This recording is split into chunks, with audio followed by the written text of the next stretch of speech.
বিসমিল্লাহির রহমানির রহিম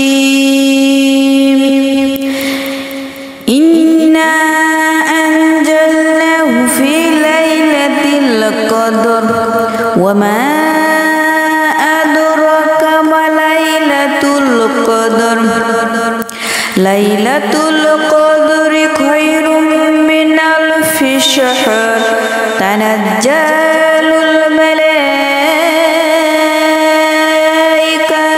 ওয়ার রূহু ফিহা বিইذনি রাব্বিহিম মিন কুল্লি আমর সালামুন হিয়া হাত্তা মাতলাইল ফাজর। অর্থ, নিশ্চয় আমি এটা কোরআন মাজিদ কদর রাতে নাজিল করলাম। আর আপনি কি জানেন কদর মহিমান্বিত রাত কি? কদর মহিমান্বিত রাত হাজার মাসের চেয়েও শ্রেষ্ঠ। সে রাতে প্রত্যেক বরকতপূর্ণ বিষয় নিয়ে ফেরেশতারাও রূহ জিবরাইল দুনিয়াতে অবতীর্ণ হয় সিও রবের নির্দেশে। সে রাতে সম্পূর্ণ শান্তি ফজর পর্যন্ত বিরাজিত থাকে।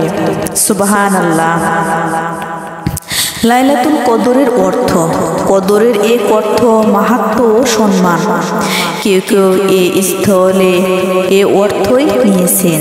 এর মাহাত্ম্য ও সম্মানের কারণে একে লাইলাতুল কদর তথা মহিমান্বিত রাত বলা হয়। এ রাতে মহান রাব্বুল আলামিন শেষ আসমানে চলে আসেন এবং তার বান্দাদেরকে ডাকতে থাকেন। আবু বকর ওয়াররাক বলেন, এ রাতকে লাইলাতুল কদর বলার কারণ হলো আমল না করার কারণে এর পূর্বে যার কোনো সম্মান ও মূল্য ছিল না, সে এ রাতে তওবা ও ইবাদতের মাধ্যমে সম্মানিত হয়ে যায়। কদরের আরেক অর্থ তকদির এবং আদেশও হয়ে থাকে।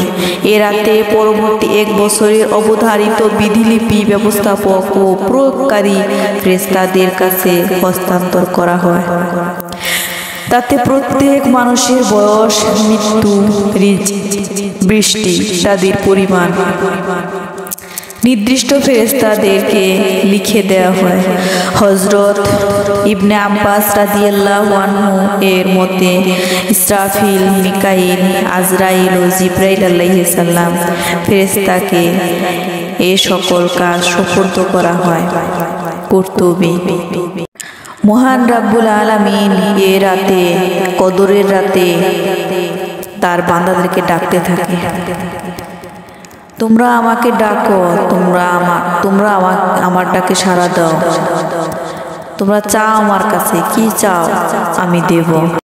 শবে কদরের নামাজ পড়ার তেমন কোনো নিয়ম নীতি নেই। আপনার ইচ্ছা মতো আপনি নামাজ পড়বেন, যত রাকাত খুশি 2 রাকাত করে নামাজ পড়বেন। যে কোনো সূরা দিয়ে আপনি পড়তে পারবেন।